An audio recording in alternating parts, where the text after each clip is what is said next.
Welcome back. The 2030 reading panel has found that 82% of grade 4 kids cannot read.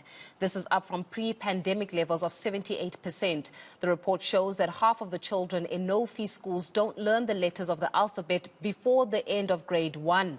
It also points out that there is no national reading plan and no national budget for literacy campaigns. To discuss this further, I'm joined now by Mlambo Foundation's President, Dr. Phumzile Mlambo-Ngcuka, on this matter. Thank you so much, Doc, and the DP for your time this morning. A very good morning to you. I mean, these statistics are absolutely startling to know that we're sitting at about 82% of South Africa's grade 4 children who cannot read. Let's just talk a little bit about the significant impact that these findings have on our reality and perhaps young people in this country. Well, good morning to you and your viewers.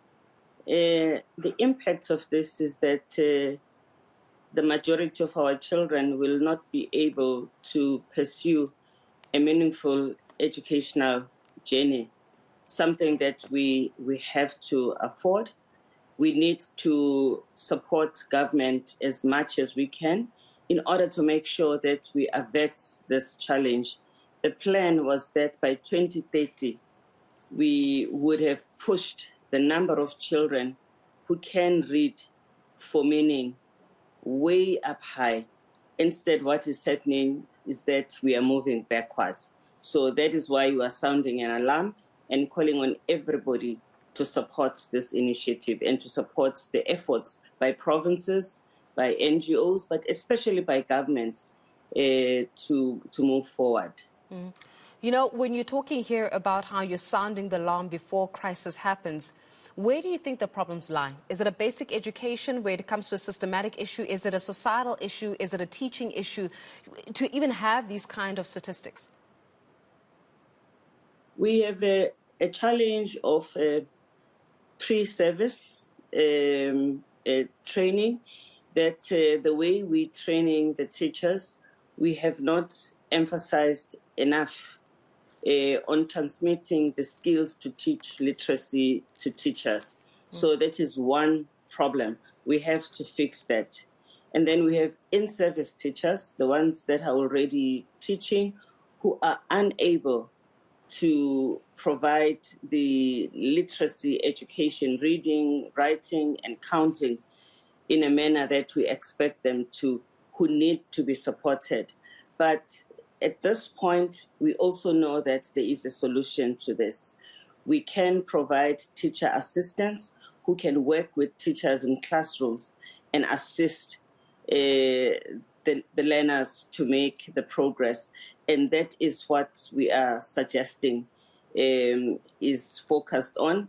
And we employ as many young people as possible. After all, we have so many young people who are unemployed, who would then get employment, but would be assisting us to address a critical issue in our nation. Yeah. You know, Dr. Phumzile, as you're speaking about this, I think one cannot help but be able to articulate the significant sort of build-up impact of this kind of phenomena. That if a grade 4 learner cannot read or read for comprehension, where letters of the alphabet can't be articulated by young people, and if they go through the schooling kind of system and all the way to grade 12, if they do not fall off, so as it were, and they finally reach grade 12, either by being progressed to the next stage, they eventually become, number one, unemployable. Though they may have certain qualifications, they do not get the job, because in order for you to actually succeed in work, you have to be able to comprehend at least what is put in front of you. And we're finding here that the knock-on effect is that young people, though may have gone through the system of schooling, find themselves unemployable. This is why we have such a high rate of unemployment amongst young people.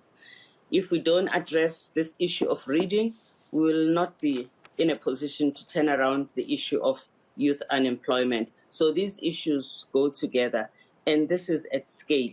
This is not something we can do at piecemeal. Last year, when we presented the report, we said that this needs a comprehensive approach, such as the approach we undertook when we were dealing with HIV and AIDS, and how we provided ARVs. It is at that scale. It is at scale of load shedding, for instance. It is not something that can be done and piecemeal, because it affects the whole nation. Yeah. Despite, of course, with President Cyril Ramaphosa, I think it was in 2019, where he made the statement about having reading, for example, as a top 5 priority in the country, it looks as though that the actual plan itself and budget subsequent, because you need a significant budget for this, has not necessarily come into the implementation phase. Now, of course, we can appreciate the fact that we come from a COVID-19 pandemic where we had to reprioritize our budget. But here, if we don't address it, then we have another pandemic that unfortunately we're going to have to scramble, as you said, with load shedding. We have to scramble just to be able to undo the rights. So if you were to advise the president, how do we address this practically? We have to move very fast. There are only 2 provinces that have concrete actions, Gauteng and the Western Cape. We need to engage the other province so that they too set a plan and begin to implement it. They can learn from the other 2 provinces who have already started.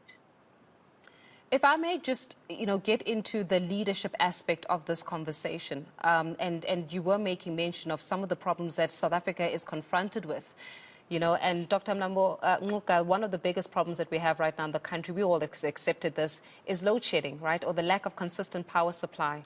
And now we've been put into this national state of disaster where energy and energy budgets need to be reprioritized to get this right.